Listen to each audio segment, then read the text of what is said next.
Сегодня я хочу проповедовать, делиться Словом Божьим. И знаете, на самом деле мы все с вами понимаем, что жизнь, о смысле немножко жизни поговорить нашей. Потому что, как известно, жизнь нужно прожить так, чтобы не было мучительно больно за бесцельно прожитые годы. Да? Мы с вами, кто уже дерево посадил, сына родил, дом построил, понимаем, что как-то вот, в общем-то, скорее всего, на этом планы Божьи и воля Божья для нашей жизни, тем более для жизни верующих, для жизни христиан, они не заканчиваются. И сегодня, знаете, на самом деле актуален и популярен вопрос в христианском мире, и многие люди годами сидят в церкви и все ищут свое призвание, никак не могут найти. И это, знаете, нас вот такому бездействию кого-то парализует, потому что мы не знаем, а вот какое же мое призвание это от Бога, вот чем же вот именно Бог-то вот мне предназначил заниматься, куда же вот мою энергию, дары, весь потенциал направить, чтобы вот совершенную Божью волю выполнять. И сегодня я как раз хотела поговорить с вами на эту тему о призвании каждого верующего, о призвании нас с вами, как христиан, как детей Божьих. И знаете, я заметила, что когда у нас есть какие-то вопросы, то всегда у нас есть ответы в Слове Божьем на каждый наш вопрос. И сегодня мы с вами, конечно же, почитаем Священное Писание и попробуем разобраться вот в желании, воле Божьей для нас с вами, для Его детей. И можем посмотреть на примере одного известного человека Божьего, апостола Петра, кто знает? Апостол Петр, Симон, который стал Петром. Но мы все, наверное, согласимся, что реально человек Божий вошел в свое призвание, вообще камень, на котором строится церковь, да, просто потрясающий человек Божий. И мы сегодня посмотрим с вами его судьбу, его историю и увидим себя вот в этой судьбе. Потому что, знаете, я замечаю такое, что да, послание от Бога для каждого его ребенка разное, но почерк мы можем узнавать один. Вот как Господь вел свой народ, да, на протяжении истории, мы также можем прослеживать Его руку и в нашей с вами судьбе, и в нашей с вами жизни, и получать уроки отсюда. Давайте посмотрим с вами с Евангелия от Луки, 5 главы, историю призвания Симона, который позднее, после встречи со Христом, становится Петром. Итак, с 1 стиха Евангелия от Луки, 5 глава. «Однажды, когда народ теснился к Иисусу, чтобы слышать Слово Божье, а он стоял у озера Генесарецкого, увидел он две лодки, стоящие на озере, а рыболовы, выйдя из них, вымывали сети. Войдя в одну лодку, которая была Симонова, он просил его отплыть несколько от берега и, сев, учил народ из лодки. Когда же перестал учить, сказал Симону: «Отплыви на глубину и закиньте сети свои для лова». А Симон сказал ему в ответ: «Наставник, мы трудились всю ночь и ничего не поймали, но по слову твоему закину сеть». Сделав это, они поймали великое множество рыбы, и даже сеть у них прорывалась. И дали знак товарищам, находившимся на другой лодке, чтобы пришли помочь им. И пришли, и наполнили обе лодки, так что они начинали тонуть. Вы знаете, мы видим потрясающую историю, когда Симон, и у него была большая нужда, он был рыбак, ему нужно было пропитание, это бизнес, ему нужно было кормить семью. И вот он вот с этой нуждой, как раз в период вот самой такой острой нужды, причем он не то, что, знаете, ну как-то вот лентяй какой-то, тунеядец был, он свою нужду пытался восполнить своими собственными силами, они трудились реально, они рыбачили всю ночь, но ничего не поймали. И именно вот в этот критический, кризисный какой-то момент его жизни, когда у него большая нужда, мы видим, что Иисус приходит вот именно в эту ситуацию, вот именно в это время. Вы знаете, мы часто можем также себя здесь узнавать. Мы иногда говорим: я пришел к Богу во столько-то лет, я пришел к Богу тогда-то. Но на самом деле, мне кажется, друзья, что это не то, чтобы вот мы пришли к Богу. Мне кажется, это вот Господь в нашу жизнь пришел.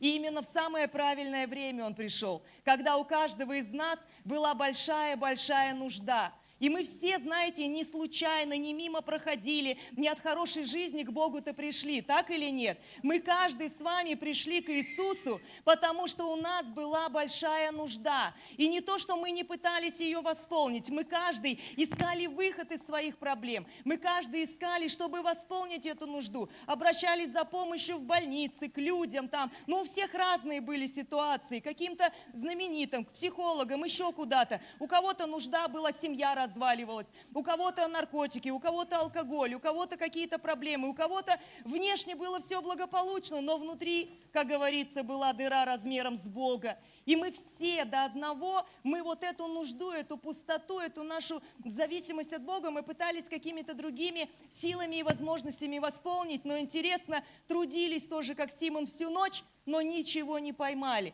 И интересно, вот в самый такой момент, когда никто из людей нам помочь-то и не мог, хотя мы искали этой помощи, в это самое время в нашу жизнь пришел Иисус.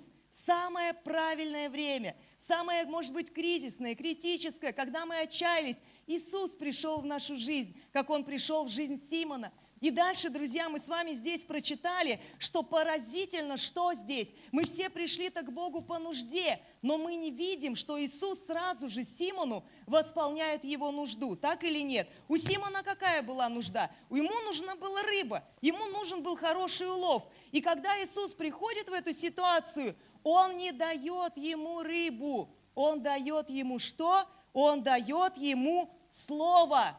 Вот так же, друзья, и в нашей жизни. Мы с большой проблемой, с большой какой-то вот нуждой пришли в церковь, обратились ко Христу. Но интересно порой, что сразу же мы не видим, чтобы Господь вот именно, знаете, вот как ответ на нашу нужду прислал. Вот просто рыба какая-то с неба там свалилась и полная лодка. Кто-нибудь видел в своей жизни такое? Нет? Обычно почему-то не так происходит. Порой мы не сразу же переживаем вот какой-то ответ от Бога, но что происходит сразу же? Как двигается Господь? Он на эту нужду не дает рыбу, Он на эту нужду дает Симону слово. Он говорит: отплыви на глубину и закиньте сети. И знаете, когда в нашу жизнь приходит слово какое-то от Бога, порой оно противоречит всякому здравому смыслу. И Симон по-человечески, он профессионал, он понимает, да так не работает.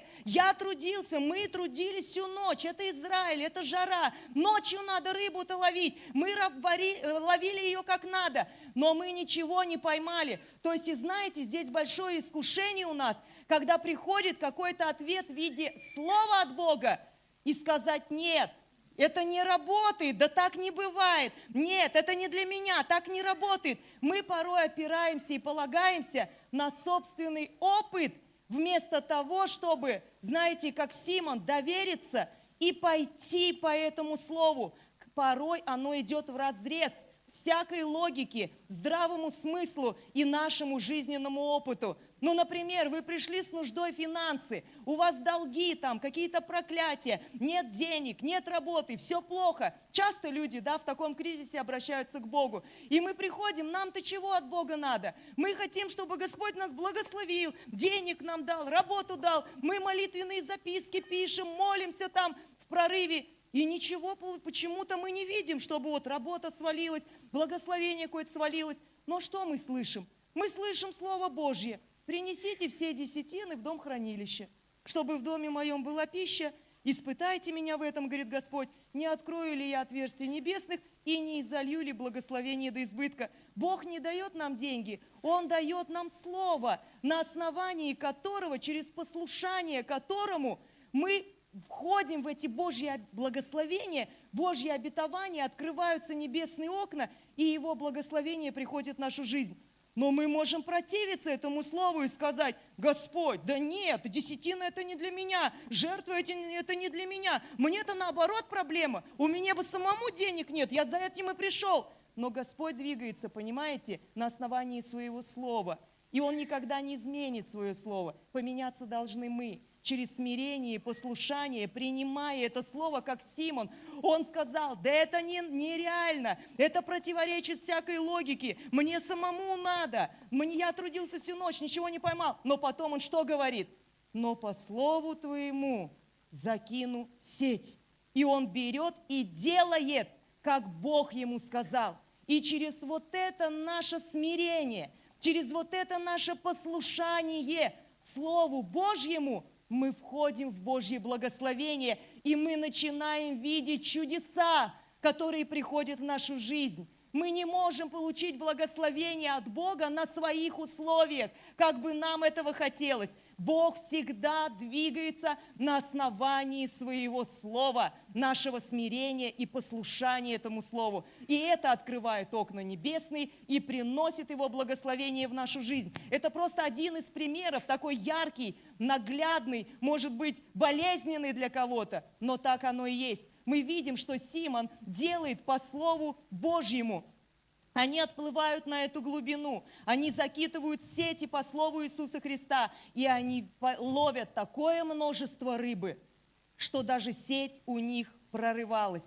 Поэтому, друзья, когда мы хотим следовать за Богом и видеть Его чудеса, нам нужно полагаться и уповать не на свой здравый смысл, не на свой жизненный опыт, но нам нужно получать Слово от Бога и в смирении двигаться на основании этого Слова. И дальше, когда они увидели эту огромную просто кучу рыбы, 8 стих, увидев это, Симон припал к коленям Иисуса и сказал: «Выйди от меня, Господи, потому что я, что? Человек грешный». То есть он профессиональный рыбак. Он увидел это сверхъестественное чудо, умножение вот этой рыбы средь белого дня. И он, когда видит это чудо, он говорит: «Господи, я человек грешный». Это что вообще такое? Да это молитва прям покаяния. Соприкоснувшись со сверхъестественной силой, с этим чудом Божьим, он смотрит на это множество рыбы и говорит: «Если это рыба, то ты Господь». И так же и мы с вами, друзья. Как мы с вами уверовали? Давайте вспомним момент своего спасения. Я думаю, многие, если не большинство, мы скажем, что мы уверовали, друзья, не потому, что нас кто-то уговорил, вот как-то убедил, вот как-то логически нам все вот эти вероучения христианское обосновал. Мы с вами каждый пережили встречу со сверхъестественным Богом. Мы пережили Его прикосновение. И как написано в Священном Писании, наша вера, она утверждается не на мудрости человеческой, но на силе Божьей. Скажите аминь. Чья вера здесь утверждается не на мудрости человеческой, а на силе Божьей? Вот я тот человек. Вот я стою перед вами, свидетельствую, что моя вера реально утверждается. Не потому, что мне классно как-то объяснили, доказали, вот знаете, обосновали существование Бога. Потому что однажды, 22 года назад, я пережила сверхъестественное прикосновение Божье. Как Симон, я увидела сверхъестественное чудо, когда в моей нужде никто из людей мне помочь не мог. Вы знаете, расскажу, может быть, немного свое свидетельство, чтобы вы лучше понимали, о чем я говорю. 22 года назад, когда Иисус пришел в мою жизнь, я была в плачевном состоянии. Будучи студенткой Томского государственного университета, я начала употреблять наркотики и 6 лет была на игле. Моя жизнь, она полностью была разрушена грехом. У меня не было здоровья, у меня душа, все эмоции, у меня все было сожжено. У меня были судимости, моя жизнь была разрушена до основания. И когда я пыталась найти выход, я понимала, что я в зависимости, у меня было высшее образование, философский факультет Томского государственного университета. Я считала, что я умная и сильная и способная, и я сама могу справиться. Но когда я осознала, что я в такой яме оказалась, и начала искать выход, пытаться к психологам, клинике, к дорогим всяким специалистам обращаться, никто из людей мне помочь не мог. И я поняла, что я реально умираю. И я одной ногой уже находилась просто в могиле. Я отчаялась, я знала, что выхода из этой проблемы нет. И никто из людей мне помочь не может. Мне оставалось жить 1, 2 или 3 дня. Это реально был полный крах, полный конец. Никакой надежды не было вообще. И вот знаете, когда, как Симон, всеми своими силами я пыталась найти выход из этой проблемы зависимости, но ничто не могло мне помочь. И вот именно в этот момент Иисус пришел в мою жизнь. Я пережила встречу со сверхъестественным Богом, который просто в один момент дал мне свободу от зависимости, 22 года я ничего не пила, не употребляла, не курила больше с тех пор, вообще ни в каких видах. И это не то, что я живу, знаете, как-то держу себя в руках, вот сражаюсь с этими искушениями. Писание говорит, кого Сын освободит, тот истинно свободный будет. Для наркомана это сверхъестественное чудо, когда он может засыпать и не думать о наркотиках. Это сверхъестественное чудо, когда ты в духе, когда ты в мыслях своих имеешь, в теле своем имеешь это исцеление, восстановление полное. Бог полностью меня исцелил, освободил, спас. Это было сверхъестественно. И я тогда уверовала, не потому, что мне кто-то объяснил или рассказал. Я приехала в реабилитационный центр, и в то время у меня была большая проблема. В церкви было 4 годика, она начиналась с реабилитации. Люди были необразованные, они читали Библию там в реабилитационном центре по слогам служители. И я попадаю, представляете, с высшим образованием ТГУ, философский факультет. Это было самое страшное вообще, что в моей жизни могло со мной произойти. Потому что мне казалось, это все вообще, это просто задеградированные какие-то. Мне никто не мог там интеллектуально ничего объяснить. Мне даже никто и не пытался со мной разговаривать. Я реально просто понимала, за меня молятся, и у меня нет ломки. На 3-й день я играю в футбол, у меня восстановился аппетит, я начала спать. Для меня все это было сверхъестественно. И так я уверовала. И реально я понимаю, что моя вера утверждается не на мудрости человеческой, которая там вообще отсутствовала полностью, но на чем? На силе Божьей. Друзья, если мы посмотрим свои истории, мы так или иначе переживали это сверхъестественное прикосновение Божье, и поэтому мы верим. Наша вера утверждается на силе Божьей. И сегодня нам не надо такими интеллектуальными христианами становиться, что мы почему-то других людей хотим убедить, уговорить, вот как-то им доказать существование Бога. Нам нужно молиться, нам нужно дать место Богу касаться наших друзей, знакомых, родных, близких, чтобы их тоже вера утверждалась не на нашей какой-то логике, но на силе Божьей во имя Иисуса Христа. И вся церковь скажет аминь. И дальше, друзья, смотрите, что здесь происходит. Во-первых, смотрите, мы прочитали с вами. Увидев это, Симон Петр припал к коленям Иисуса. «Выйди от меня, я человек грешный, ибо ужас объял его и всех бывших с ним от этого лова рыб ими пойманных». Какие у нас здесь уроки? Что Бог, хочу дальше произнести, да, и сказать, что Господь, Он не прячет свое призвание от своих учеников. Он не прячет от нас свое призвание. Как только Симон пережил эту встречу сверхъестественную с чудом Божьим, Иисус сразу же что ему говорит? «И сказал Симону», Иисус, 10 стих, «Не бойся, отныне будешь ловить кого? Человеков». И, вытащив обе лодки на берег, оставили все и последовали за ним. Вы знаете, что, друзья, я вижу в этой истории? Что нам не надо мучиться в поисках своего призвания, потому что Господь больше нас с вами заинтересован, чтобы мы это призвание вошли, и мы волю Божью на этой земле исполняли. И Его призвание для каждого христианина, для каждого верующего, то же самое, что и для Симона, и для тебя, и для меня, и для Васи, и для Пети, и для Ирины, и Светланы, и Александра. Одинаковое. Не бойся, отныне будешь ловить человеков. Быть ловцом человеков – это самое лучшее и единственное вообще призвание от Бога для каждого верующего. Да, дары и таланты Он нам разные дал. Это то, как мы можем это призвание осуществлять. В этом мы все имеем разную вот эту экипировку от Бога, снаряжение от Бога. Но призвание и воля Божья 100% для каждого верующего – быть ловцом человеков, идти в этот мир, проповедовать Евангелие каждому, с кем мы соприкасаемся, потому что это сердце и желание нашего Бога. Он хочет не только в нашей жизни чудо сделать, но Он хочет, чтобы все люди спаслись и достигли познания истины. Итак, друзья, Бог не прячет от нас свою волю. Он не прячет от нас свое призвание. Он сразу, как только мы пережили встречу с Ним, открывает нам свое призвание. Мы это знаем внутри себя, что это воля Божья для нас, чтобы мы не молчали,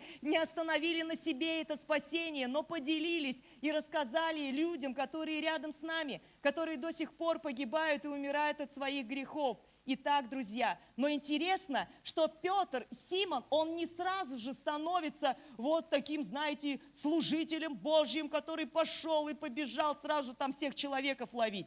Я вам хочу сказать еще один урок из Евангелий, что путь в призвание лежит через ученичество. Когда Иисус открыл Симону его призвание, он не сразу же отправил его быть ловцом человеков и исполнять. Он куда его позвал? В свою библейскую школу. 3,5 года он его тренировал. 3,5 года он находился со своими учениками, потому что обучающий процесс, ученичество период, он жизненно важен в жизни каждого христианина. Первое слово от Бога, которое я получила, услышала Божий голос в реабилитационном центре. Я была месяц всего спасена. У нас была очередная молитва, мы стоялись, молились Богу за нужды все вместе. И вдруг Бог со мной заговорил. Для меня это было удивительно. Я впервые такое пережила вообще в своей жизни. И первое слово, которое Бог мне проговорил после моего спасения – библейская школа в Москве. Вы представляете, у меня вообще никаких вариантов не было. Это было вообще тоже нелогично, невозможно для меня. Я стояла в вонючей футболке и прожженных штанах. Все, у меня ничего, у меня разрушена полностью жизнь, моя семья. У родителей долги одни, дочь наркоманка 6 лет. Вы представляете, в каком состоянии плачевном? Мама при смерти была, 45 килограмм весила и уже умирала. А я получила это слово от Бога. Библейская школа в Москве. И когда я вышла, увидела все эти обстоятельства, которые все были против этого. Но я сказала: Господь, я маму свою не исцелю, я денег не заработаю для моей семьи. Все, что было разрушено грехом, это только Ты можешь восстановить, а я иду за Тобой. Папа купил мне билет в одну сторону, в долг деньги взял. Я взяла сумочку через плечо и поехала в библейскую школу в Москву. Сегодня мы видим плод этого посвящения, этого упования, этого доверия Бога. Тысячи реально измененных, преображенных жизнью людей через наши библейские школы, через познание Слова Божьего. Но это всегда, вот это призвание я вошла только благодаря тому, что я посвятила целый год моей жизни ученичеству, села у ног Иисуса и познавала Его Слово, которое формировало меня, мою веру, стало реально основанием, фундаментом для моей жизни. И здесь мы видим, друзья, следующий этап жизни Симона, когда в Евангелии от Матфея 16 главе мы видим уже период ученичества, когда вот эта библейская школа Иисуса Христа они проходят. И мы читаем с вами с 13 стиха: «Придя же в страны Кесарии Филипповой, Иисус спрашивал учеников своих: за кого люди почитают меня, Сына Человеческого? А они сказали, что? Одни за Иоанна Крестителя, другие за Илию, иные за Иеремию или за одного из пророков». То есть, когда мы просто люди, прихожане, не ученики, у нас у каждого свое представление о Боге. Кто-то почитает, что он вот добрый, он вот такой, он вот такой. У каждого своя картина. И Иисус дальше задает вопрос ученикам: а вы за кого меня почитаете? И у учеников есть привилегия иметь откровение от Бога. И Симон такой: ты Христос, Сын Бога Живого. И Иисус ему отвечает: ты счастливый человек, Симон, ты блажен, потому что это не плоть и кровь тебе открыли, но Отец мой, сущий на небесах. Что отличает учеников от прихожан? Ученики, они имеют откровение, полноту откровения о Боге, разные черты Его характера, всю полноту Его личности они могут познавать и получать это в виде откровения от Бога. Он говорит: не плоть и кровь, но Отец мой, сущий на небесах. И дальше он говорит, вообще там урок идет дальше библейской школы, власть верующего. И я говорю: ты уже теперь не Симон, тросточка такая колеблемая. Знаете, без библейской школы наша вера – это младенческая такая. Мы как трость колеблемая. То верю, то не верю. Все хорошо, верю. Все плохо, все, уже, наверное, Бога нет. Наверное, я уже обижусь тут на всех. Что-то мне не додали. И вот такое. Но Бог не хочет, чтобы мы были младенцами колеблемыми, увлекаемыми всяким ветром учения. Он хочет, чтобы мы стали камнем, на котором реально можно строить церковь. Потому что на младенцах много не построишь. Они то верю, то не верю, то хочу, то не хочу, то люблю, то не люблю. С ними каши не сваришь, друзья.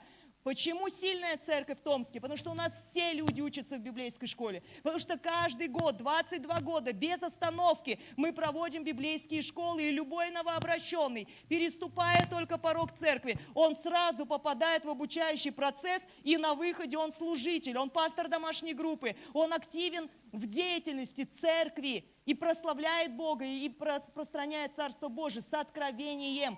Иисус говорит Симону: ты теперь не тросточка колеблемая, ты теперь камень, я на тебе буду строить церковь мою, и врата ада не одолеют такую церковь, которая из зрелых верующих состоит, из камней состоит, из откровений нашу жизнь строит. И дальше, друзья, мы видим с вами, что Бог снаряжает своих учеников в библейской школе, в процессах ученичества, для того, чтобы мы могли вот великое Его призвание реально исполнить и осуществить.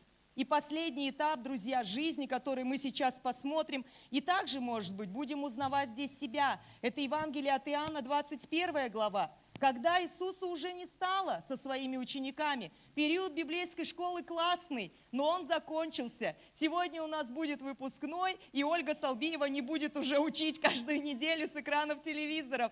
Все, библейская школа закончилась. И что дальше? Вот это самый важный вопрос. Не просто знания, откровения, которые мы получили, но дальше сейчас будет следующий большой вызов – применять все эти полученные откровения, чтобы жить в этой победе во всех сферах нашей жизни. Но бывают разные сезоны. Бывают разные периоды в нашей жизни. И здесь вот этот период, когда учителя с ними не стало, он отдал свою жизнь, потом он являлся, своим ученикам, и они увидели, что все, он распят, он умер, он был погребен ими. И вот они, ученики бывшие, то есть выпускники библейской школы. Иоанна 21 глава. После того опять явился Иисус, смотрите, кому? Ученикам своим. Опять же Иисус является кому? Ученикам.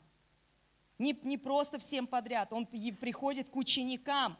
В Приморье Тивериадском явился же так, 2 стих. Были вместе, скажите, были вместе. Это уже хороший плод библейской школы. Она приводит в единство веры людей. И они, хотя бы даже Христа не стало, но они вместе остались. Церковь не развалилась, ученики не разбежались в разные стороны. Хорошее основание было заложено. Это уже классный плод библейской школы. Они были вместе.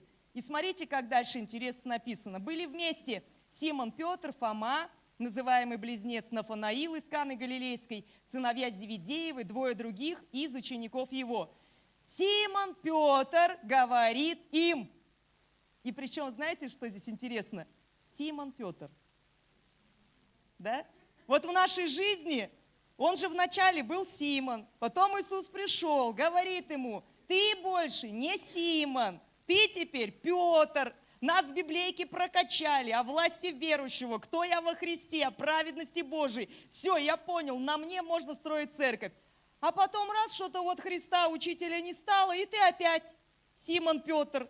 И непонятно, то ли Симон, то ли Петр. Это, вы знаете, удивительно в нас сочетание, вот этих двух наших природ. Вот этой вот прошлой, плотской какой-то природы. И вот этой божественной вот этой, природы, то, что Бог нас призвал. И это интересно, что классно, что Писание от нас ничего вот это не скрывает, показывает людей такими, какие они есть, и мы можем себя здесь узнавать. И также без осуждения дальше продолжать жить с Богом, принимая уроки отсюда. И вот Симон Петр говорит своим однокашникам: иду ловить рыбу. Здрасте. Иисус тебе в первой части нашей эпопеи что сказал? Ты больше рыбу ловить не будешь, я отныне сделаю тебя ловцом человеков. Только библейка закончилась, у него опять шарики за ролики куда-то у него заехали, свети. Почему знаете, надо вообще постоянно быть учеником Иисуса Христа. Вот это ученичество, оно не одноразово, а это процесс длиною в жизнь. Поэтому мы периодически будем погружаться и в библейские школы, и всякие курсы проходить. И Слово Божие каждый день должно быть, поступать, питаться, питать наш дух. И вот он здесь: иду ловить рыбу. А остальные ученики ему что говорят? Идем, и мы с тобой. Думаешь, Господи, все 3,5 года на смарку. Мы вас учили, вы опять рыбу поперлись ловить. И мы с тобой, говорит. Но знаете, что интересно? Пошли. И тотчас вошли в лодку и не поймали в ту ночь чего? Ничего. Кто-нибудь уже испытывал такой опыт, когда тебе Бог что-то сказал, а ты другое пошел делать?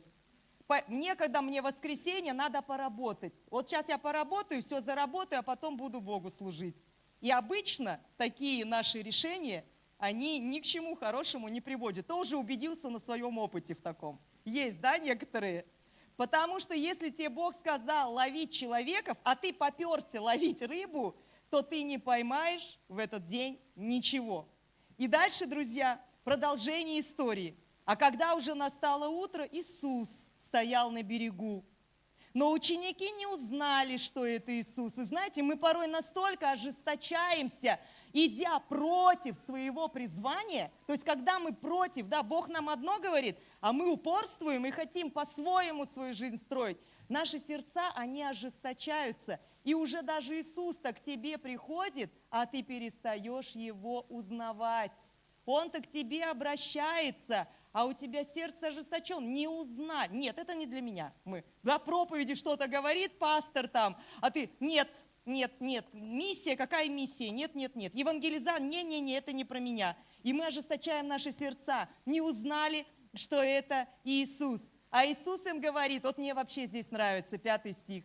Вот правда, Он к ним обращается, как Он к ним? Так? Вот знаете, если бы я была бы Иисус, я бы сказала, вы что, обалдели вообще все?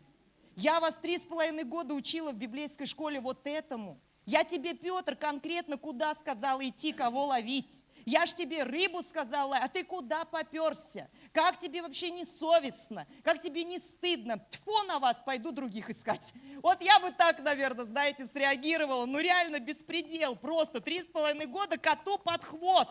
Все, чего учила, пошли в другую сторону. Но знаете, меня вот здесь вот радует то, какой наш Господь, да? Что Он не так вообще реагирует. Вот удивительный наш Господь. Вот насколько Он долготерпеливый к нам, насколько Он много милостивый. Даже когда мы сходим на своими путями, куда-то двигаться начинаем, Он так по-доброму, мне кажется, знаете, на них смотрит и говорит, что Он им там говорит? Дети. Ну, вас как еще назвать, правда? Ну, детский садик, говорит. Ну что, дети? А дальше вообще классно тоже. Дети, есть ли у вас какая пища? Они отвечают ему, нет. А он им говорит, закиньте сеть по правую сторону лодки и поймайте. Это удивительно, правда же? История, понимаете, что повторяется? Что это же самое было, когда они только вот это призвание-то получили, когда он первый раз-то с ними о призвании заговорил. И опять то же самое, спустя 3,5 года. Ловили, ничего не поймали, и он им говорит, не ругает их, не обличает их, не бьет там по голове мечом обоюдоострым. Он им говорит, заново, ну хоть 2 раз в 1 класс, давай, заново пойдем. И он говорит, отплывите на глубину, закиньте сети по правую сторону и поймаете. Они закинули и уже не могли вытащить сети от множества рыбы. И они снова переживают ту же самую ситуацию, ту же самую эмоцию. И ученик, которого любил Иисус, говорит Петру, это Господь. Симон же Петр, услышав, что это Господь, опоясался одеждой, ибо он был наг и бросился в море. А другие ученики приплыли в лодке, ибо недалеко были от земли, локтей около 200, таща сеть с рыбою. Когда же вышли на землю, видят разложенный огонь и на нем лежащую рыбу и хлеб. Иисус говорит им, принесите рыбы, которую вы теперь поймали. Симон Петр пошел, вытащил на землю сеть, наполненную большими рыбами, которых было 153, и при таком множестве не прорвалась сеть. А Иисус говорит им, придите, обедайте. Из учеников же никто не смел спросить его, кто ты, зная, что это Господь. Вот знаете, мы порой своими силами вот хотим как-то устраивать свою судьбу, что-то вот ловить, там, рыбачить, обеспечивать, восполнять свои нужды. Но на самом деле наш обеспечиватель – это Иисус. И у нас никогда не должен фокус сбиться со Христа, что, ну, если я не позабочусь о себе, никто обо мне не позаботится. Да, трудиться нужно, я не про то. Я про то, что всегда надо понимать, мой обеспечитель – это мой Господь Иисус. Это одно из Его имен. И когда мы видим, они с этой рыбой возвращаются, у него-то уже все готово. У него уже и рыбка пожаренная, и хлебушек уже испеченный лежит. У него все для нас готово. Он говорит, чтобы мы не переживали, не заботились, что нам есть, что пить, во что одеться, потому что тогда мы как язычники становимся. Он говорит, ну ищите прежде всего что? Царствие Божие. Ищите прежде всего Царствие Божие. А это все, оно приложится. И потом он им говорит, ну чего вы там наловили? Дайте это мне. Вот тоже мы должны четко с вами понимать, даже то, что мы зарабатываем, это не наше. Это то, что Бог позволил нам иметь. Потому что когда мы думаем, это я поймал, это я заработал, нам очень трудно жить в послушании Богу. Нам трудно отдать Ему десятину, то, что вообще не наше, то, что Ему принадлежит. А нам Он оставляет 90%. В принципе, все 100%, все, что у нас есть, это не мое, это Божье. Это Бог позволил мне иметь. Это Бог дает нам силы приобретать это богатство. И это дает нам, знаете, прививку такую, чтобы быть щедрыми, чтобы быть послушными, когда у нас есть это четкое понимание. Это не я, обеспечиватель моей жизни и моей семьи. Это Господь. Все Господь в моей жизни. И ничего я не могу делать без Него. И дальше Он говорит, дайте рыбу, которую вы поймали. Они отдают Ему. Иисус говорит, придите, обедайте. Они узнали, что это Господь. Иисус приходит, берет хлеб и дает им, также и рыбу. Это в 3-й раз явился Иисус ученикам Своим по воскресении Своем из мертвых. И дальше продолжение истории, Он обращается уже к Симону. Он говорит, Симон, с тобой-то у меня отдельный разговор. Симон-то вообще конкретно своими путями пошел, предал Христа. Потом, видите, не узнал, увел еще всю толпу всех студентов библейской школы на рыбалку вместо евангелизации. Иисус обращается к нему. Когда они обедали, Иисус говорит Симону Петру, Симон Ионин. Как он к нему обращается? Снова, да? Все заново. Обнуление вообще полное произошло. Он ему снова говорит, Сим, то что сейчас, вот в данной ситуации, как ты поступил? Как ты среагировал? Ты конкретный Симон просто. Как Симон ты себя повел. И он снова, знаете, опускается на наш уровень. Даже когда мы идем куда-то не туда и своими путями двигаемся, он приходит там, где мы есть. Без всякого, вот знаете, вины, осуждения. И начинает с нами разговаривать на том уровне, где мы находимся. И он обращается, Симон, а у меня к тебе вопрос один есть. А меня-то ты любишь?